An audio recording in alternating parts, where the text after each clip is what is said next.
Hi, happy full moon in Leo. If you're watching this on or around January 25th, or really in any of the four-ish days following this full moon, this energy is still relevant for you. I'm going to give you a little breakdown of the current transits that are active in this full moon chart. We'll talk about the themes that are coming up at more of a personal level, interpersonal level, a little bit of collective stuff. And I just want to give you a heads up that I did release a podcast episode today where I went deeper on all of this, and I also did a 3-card tarot spread for the full moon and for this lunar cycle. So you can find that in the pod shops at Feeling Loudly. Let's get into it. So our full moon in Leo was exact this morning at 9:53 a.m. Pacific time on January 25th, Thursday. Happy Jupiter Day. And this full moon actually has Jupiter quite active in its chart. And so as a reminder, when we have a full moon, the moon is exactly opposite the sun. And in this case, the sun is at 5 degrees of Aquarius and the moon is at 5 degrees of Leo, or was this morning. And as mentioned, Jupiter is very prominent in this chart because it's squaring both the sun and the moon, and Pluto, which is conjunct the sun opposite the moon. And so we have these big hitters, big players in this chart that is making everything louder and bigger. And if you know Leo energy, and if you know what Leo full moons tend to feel like, they're already quite big often and expressive, and they can have sort of like a dramatic flair to them. All the more so, and you can see I'm sort of out of breath as I'm talking about it, all the more so with Pluto and Jupiter involved in the picture, which is kind of expanding all the energy that's already present and making it a little bit more intense. And that is emphasized because we also have Mars conjunct Mercury squaring Chiron and the lunar nodes, the north node and the south node.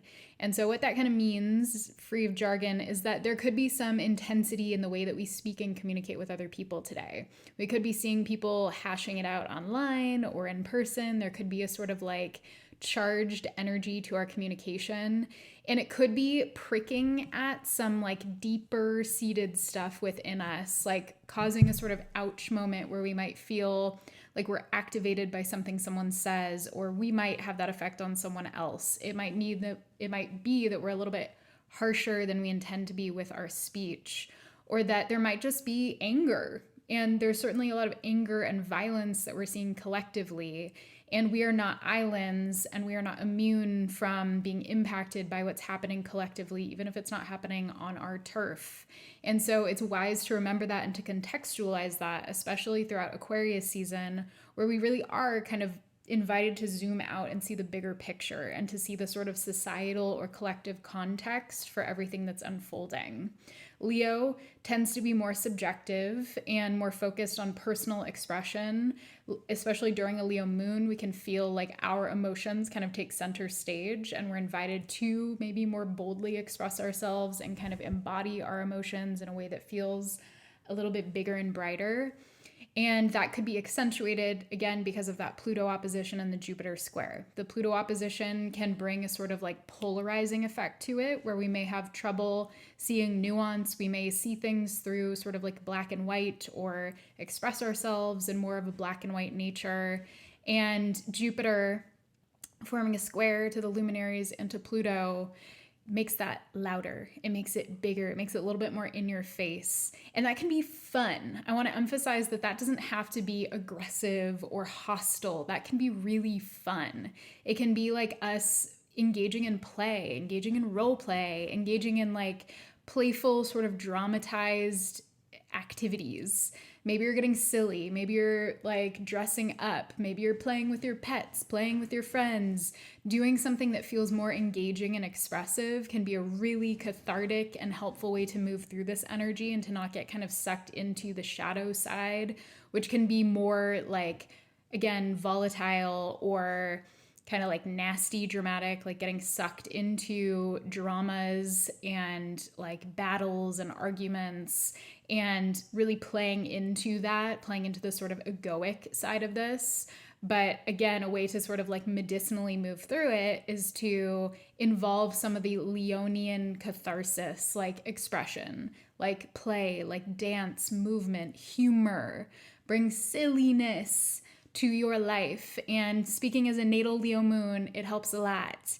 I have a natal Leo moon square Pluto, it's intense. And one of the ways that I can move through my own emotional experiences is to bring levity, to laugh, to bring humor in, to kind of balm and like wrap my emotions up in something that feels softer and more easy to engage with, especially if you have more intense or loud or difficult, challenging material that's coming up within you.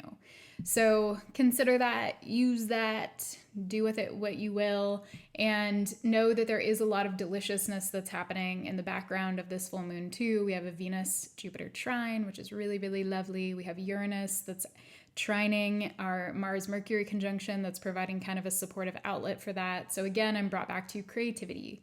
What can you create? How can you channel that energy into something that feels sort of like generative?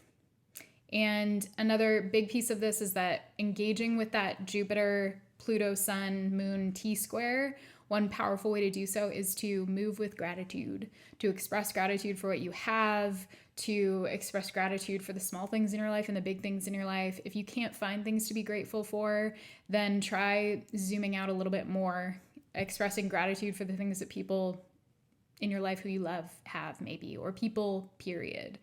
And even if it's just like, there's air that I can breathe right now, or like I can see a plant. Like these really mundane things are life sustaining, and it's the stuff we tend to forget about when we get wrapped up in like trying to figure out what to be grateful for. Like sometimes just the act of breathing itself is enough to be grateful for.